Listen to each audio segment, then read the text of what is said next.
大家好，我是吴博士。高血脂，也就是我们常说的高胆固醇和高甘油三酯，是心脏病发作、中风、心血管疾病的主要原因。要想降低高血脂，调整饮食是我们首先应该采取的行动。有些人呢，不运动也能把血脂降下来，就在于很好的调节了一日三餐。合理的饮食和食品意味着我们成功了一半，因为他们知道该怎么选择食物，用什么样的饮食方式。好，今天呢，我们就来聊聊降低血脂的饮食原则，介绍几种降血脂的好食物，特别是好脂肪和好纤维，推荐几种降血脂的饮食模式。其中任何一种饮食模式，你只要坚持采用，一定会从根本上改变血脂状况，迈向健康。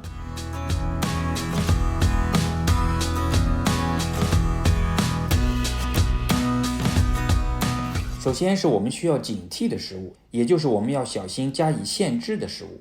饱和脂肪，饱和脂肪真的是无处不在。常见的饱和脂肪的食物包括牛肉、猪肉、羊肉等红肉，香肠等加工的肉类，奶油、全脂牛奶、黄油等全脂乳制品，烘焙的食物和甜点，比如面包、蛋糕，油炸食品，比如炸薯条、炸鸡腿，还有棕榈油、椰子油等等。限制饱和脂肪的原因是它是引起胆固醇升高的头号杀手，会显著提高总胆固醇和坏胆固醇的水平。饱和脂肪呢，并不是说完全不能吃，建议饱和脂肪的摄入量应该低于每天总卡路里的6%，那可能食用一块蛋糕就超标了。怎么样做才能限制饱和脂肪呢？可以选择脱脂或者低脂乳制品，选用瘦肉、去皮的禽肉或者鱼类替代红肉和加工肉类。在烹调的时候，应该优先选择不饱和植物油，比如橄榄油、菜籽油、玉米油、葵花籽油和大豆油，代替饱和脂肪。少用猪油、牛油。反式脂肪，反式脂肪被认为是最糟糕的脂肪类型，因为它不仅会升高低密度脂蛋白胆固醇，还会同时降低好胆固醇。反式脂肪呢，主要是通过液态植物油的氢化形成的。在食品标签上经常标注部分氢化植物油，那就证明是反式脂肪。它常见的来源包括人造黄油，或者从超市里购买的饼干、蛋糕等烘焙食品、爆米花、油炸食品、咖啡伴侣，还有冷冻披萨、冷冻面团。很多人经常分享从超市里购买的冷冻披萨或者冷冻面团，用来做中式的烤饼、煎饼之类的东西，觉得很方便，但是要小心其中的反式脂肪。膳食胆固醇，尽管人体大部分胆固醇是由肝脏产生的，千万不要认为食物中的胆固醇就可以不管了，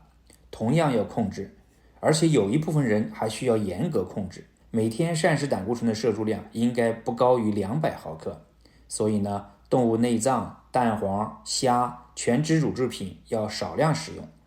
像一个鸡蛋大概就有150毫克的胆固醇，大的有180毫克，那么全部存在于蛋黄里头，再加上从别的食物中可能还获得一些胆固醇，所以说普通人每天2个鸡蛋就超过200毫克了。所以鸡蛋呢，也不是吃的越多越好，1到2个就可以了。除了要限制上面所说的这些不好的食物，我们一定要欢迎好的食物，也就是要在餐盘中包含以下推荐的食物类型。欧米伽3脂肪酸，欧米伽3脂肪酸是心血管的保护神，对心脏健康有多种益处，包括降低甘油三酯、降低血压、减少炎症反应和血栓形成。那欧米伽3脂肪酸含量最高的食物包括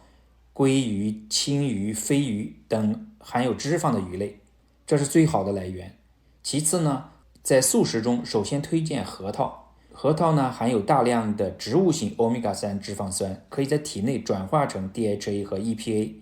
在各种坚果中，核桃的欧米伽3脂肪酸含量是最高的，那么它是山核桃的10倍，是开心果的20多倍。所以对于保护心血管系统、降血脂来说，核桃一定是要推荐的。可溶性膳食纤维，可溶性膳食纤维呢，能够减少胆固醇在消化道中的吸收，从而有效降低低密度脂蛋白胆固醇的水平。为了达到降脂的效果，一般建议每天要摄入5到10克或者更多的可溶性纤维。那可溶性纤维来自于什么地方呢？那哪些食物含有可溶性纤维呢？可溶性纤维含量比较多的食物包括燕麦，当然是真燕麦而不是速溶燕麦，还有大麦、各种豆类，还有十字花科的蔬菜，以及水果、苹果、梨、柑橘等等。很多人选择把可溶性纤维跟欧米伽3脂肪酸结合在一起，这是一种很好的食物搭配。比如早餐的时候，一份燕麦粥搭配核桃，既含有丰富的欧米伽3脂肪酸，同时含有可溶性膳食纤维，可以同时降低低密度脂蛋白胆固醇和甘油三酯。植物固醇和植物甾醇是辅助降脂的好帮手。植物固醇和植物甾醇是植物中天然存在的化合物，它的化学结构呢跟胆固醇很相似。正因为这一点，它们可以跟食物中的胆固醇竞争消化系统的吸收位点，从而导致更多的胆固醇随着废物排出体外，进而降低总胆固醇和低密度脂蛋白胆固醇的水平。哪些植物含有植物固醇和植物甾醇呢？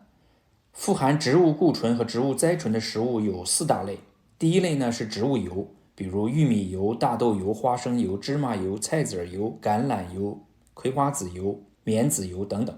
特别是大豆油含有丰富的大豆固醇，花生油富含贝塔谷固醇，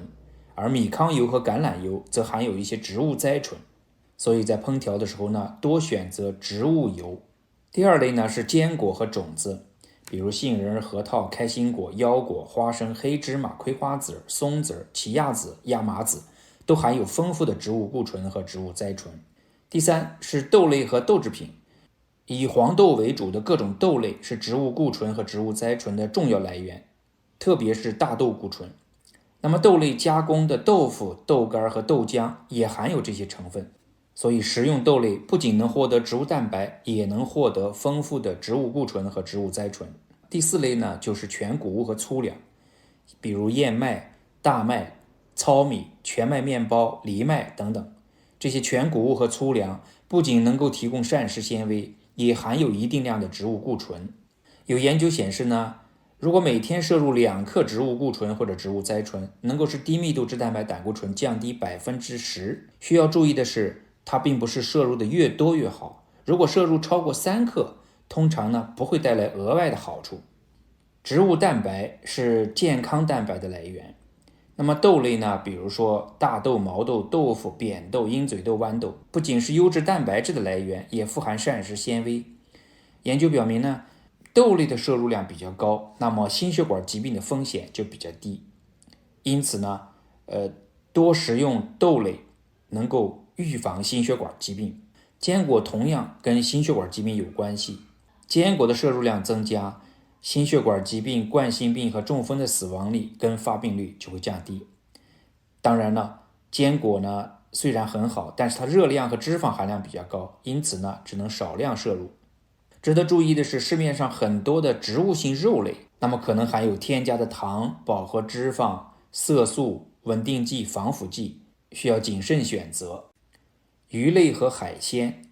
那每一周食用2到3次鱼类，会降低心血管疾病、冠心病、中风的发生率。这些好处主要归功于鱼类含有丰富的欧米伽3脂肪酸以及鱼类丰富的蛋白质产生的积极效应。低脂和脱脂乳制品，全脂牛奶的脂肪含量通常在3%到4%，它是高饱和脂肪食物，是不健康的脂肪来源。所以不论是直接饮用还是作为咖啡伴侣，都应该选择脱脂或者低脂牛奶或者乳制品。没有加工的禽肉和鱼类是很好的肉类的选择。如果是红肉，要尽量选择瘦肉，比如红烧肉，虽然味道很可口，但是呢只能偶尔食用，经常食用对健康是不利的。全谷物，全谷物虽然口感比较粗糙，但是很健康，比如用糙米替代白米，全麦面包代替白面包，意大利面代替面条或者挂面。全谷物呢，包含了胚芽、麸皮和淀粉的胚乳，它含有完整的谷物的营养成分，所以纤维的含量很高。经常食用全谷物会降低心血管疾病的风险。除了以上推荐的8种食物类型，还有3种饮食模式对于降低血脂是很有用的。第一种呢是地中海饮食。地中海饮食呢是一种被广泛认可的健康饮食模式，它的核心呢是水果、蔬菜、坚果、豆类、全谷物和鱼类。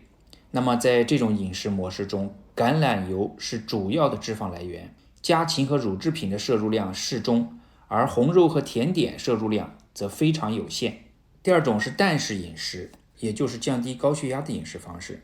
这是一种基于研究得出来的饮食计划，它旨在帮助降低高血压，并且改善胆固醇的水平，从而降低心脏病的风险。淡式饮食的核心组成呢是大量的蔬菜、水果和全谷物，还包括脱脂或者低脂乳制品、鱼类、禽肉、豆类、坚果和植物油。同时呢，淡式饮食严格限制高饱和脂肪的食物，比如说肥肉、全脂乳制品、椰子油、棕榈油以及含糖饮料和甜点。淡式饮食呢，证明呢能够显著降低血压，并且能够有效降低低密度脂蛋白胆固醇、总胆固醇和甘油三酯的水平。第三种呢，就是植物性饮食，也就是素食。植物性饮食呢，以新鲜水果、蔬菜、豆类、全谷物和坚果作为核心，限制肉类和乳制品的摄入，甚至禁止肉类的摄入。这种饮食模式富含植物纤维、维生素和矿物质，能够有效降低血压，改善胆固醇水平，帮助管理体重。那么很多研究显示呢，富含植物性食物的饮食能够让心脏病的发作、中风和心力衰竭的死亡风险降低 32%， 并让二型糖尿病的发生风险降低 30%。 这三种饮食方式我们在之前都有视频专门介绍过，我会把视频的链接放在下面的简介中，有兴趣的可以点击观看。好了，降低血脂的饮食策略我们就谈到这里。欢迎加入会员频道，享受会员福利，提前收看发布的视频，并且可以观看会员专享视频，获取更多的健康知识和技巧。谢谢收看，下次见。